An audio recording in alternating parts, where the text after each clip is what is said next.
Welcome to Streaming the Legs. My name is still Mr. Rent. Welcome my friends to a video about Monster Hunter World, the DLC Iceborne. And in this video I will talk about especially those mixed reviews, because I mean it's like at the moment, so I'm showing you this.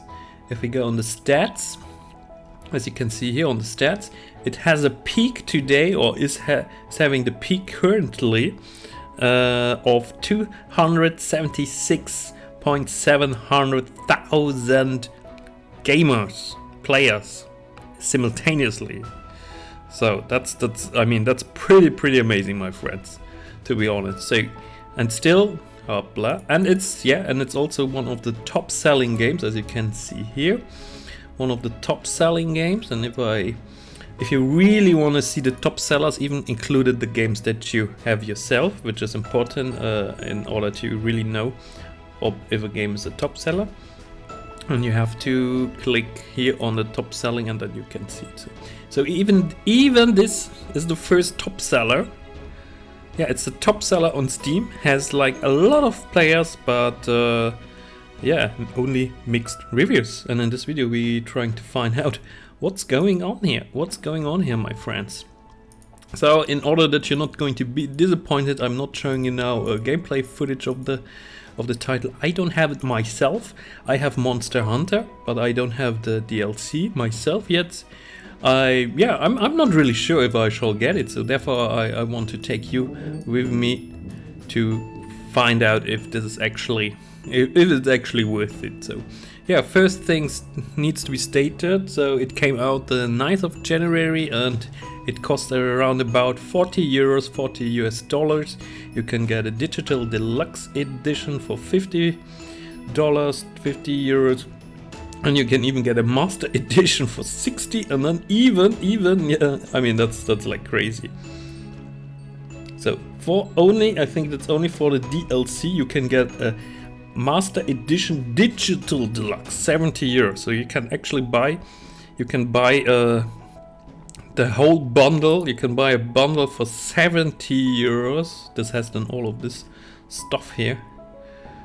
And yeah, okay, good. I was already wondering if the base game is actually included. So, but the base game then is included, but still expensive. So 69 actually for people that already have the base game. Yeah, new location, new quest difficulty, various new monsters. So it's definitely seems to be a very substantiated new DLC with a lot of content. So I think that's on the positive point of view, and also a lot of people playing at the moment, or play Monster Hunter generally at the moment. But something is going on. Look at all those red thumbs, my friends. Look at all those red thumbs. What's going on? What's going on? We can also see, yeah, if you look here, we see positive 2,000 and negative 2,800. So it has more negative reviews than it has positive reviews. That's a lot. So I say now, I'm only looking now in the English language. You can also click on all languages, of course. And then you can also here, or Streamlabs, you can see only reviews over 1 hour. Then you can filter out also some other reviews, which is done sometimes useful. So let's check the first guy here, Spaz Vasser. 262 people like it. So he says, months of delay for the PC release of Iceborne, and it still doesn't work on launch. Poor optimization on top of which they added a bunch of anti-cheat DRM that bloats the CPU's usage to the point of unplayability. Okay, we get it already. Here's something, there seems to be a problem with the DRM, and it's going to take a lot of CPU usage. So if you have a weaker CPU like I have at the moment, since I haven't bought myself a new PC since a long time, then this could be actually a problem. So there's already a bypass for it, so now cheaters can play the game fine while paying customers who may or may not have been using mods before to begin with are the ones negatively affected. This is unacceptable. Here also you see fix it, just written fix it. Then another one person, King Scratch Boy writes, warning, this DLC it will delete your character if it has been too long since you last played. Oh my god, yeah, it's actually pretty long that I played, so if I get my character deleted, this would suck. If you're going to buy it, then launch and save a pre-DLC game first. Oh, that's very important. Thank you for this information, man. Thank you. I mean, that's important. Therefore, we go through this here. That you get all this information, my friends. Here, another negative review says, update, the horrid performance are caused by the awfully invasive anti-cheat software that runs continuously. So I see a pattern, so it's mostly DRM anti-cheat software that is really killing your CPU here. So it can easily eat 20 to 30% of your CPU, which can and will cause crashes if you were near 60 to 70% with the base game. Oh my god, yeah. 60-70% base game, definitely already at 100%, and then you crash. That will be for sure. Maybe the software should simply be removed because it's already been bypassed by players. It currently does nothing but punish the average player. Yeah, they won't remove it so easily. I mean, they will improve the cheat software, change the anti-cheat software, sorry, and they will definitely not remove it just to make gamers happy. That's not what they do. Another negative one. The Nuvo and Spaghetti code has made even the base game unplayable. This game is murdering my CPU while only 1% GPU usage. Oh my god, yeah, that's true. I'll come back to it when my Risen won't be turned into molten slag. Pretty awful to play at the moment. Constant 100% CPU usage that causes frequent stuttering. My friends and I have disconnected from every online session and I haven't been able to complete a single online hunt.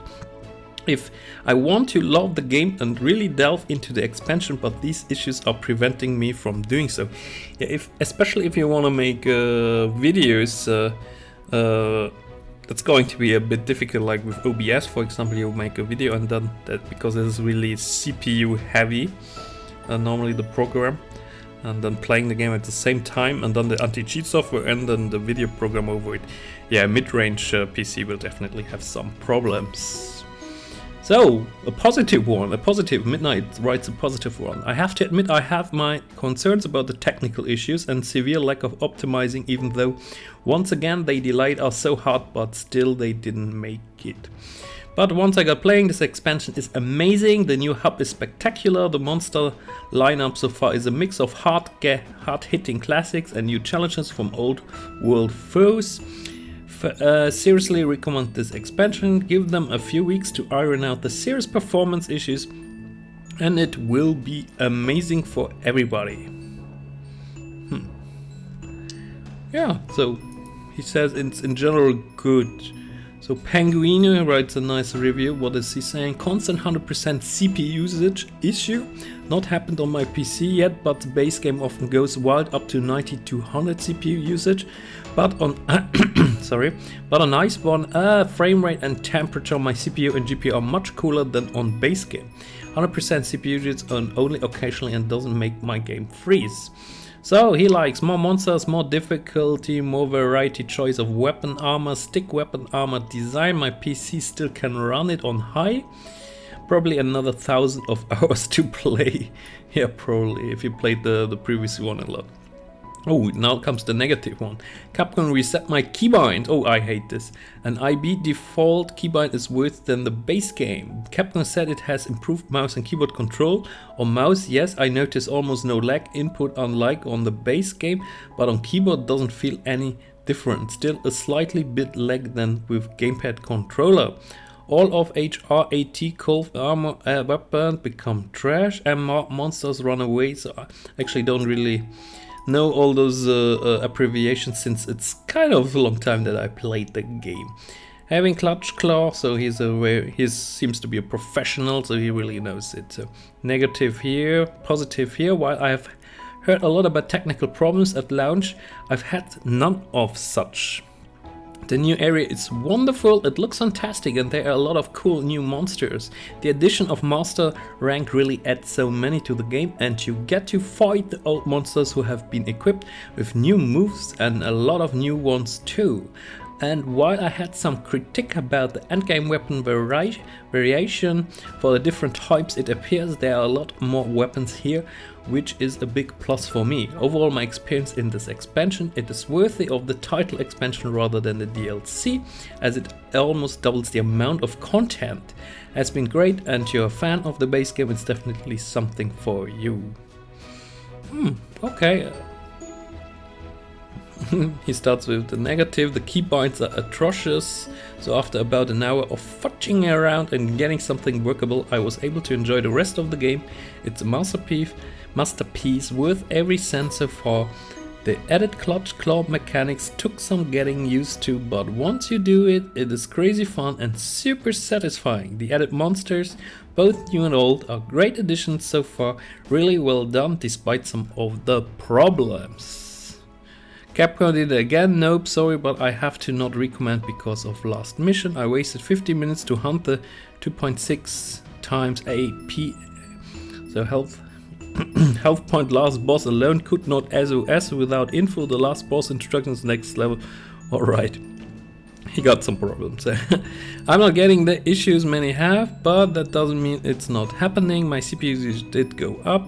So much content for DLC really made a game I spent over 200 hours on feels so new again. The game should run better than this, but DRM comes before consumer and developer interest.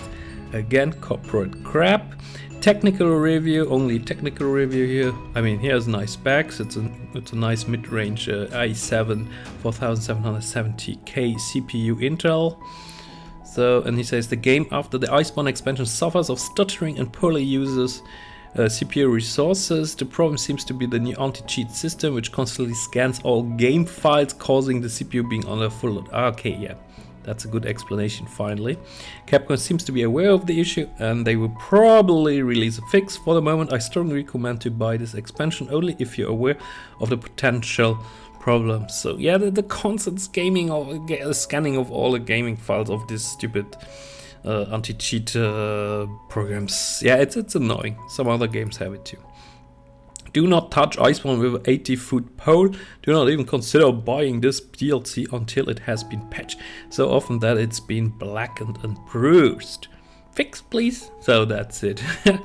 Alright, my friends. So it seems to me actually with my CPU I should wait a little bit before I purchase this game, because I'm not really into the mood of some stutters, to be honest. So I definitely will wait a bit until this will get better, or I will get a better CPU.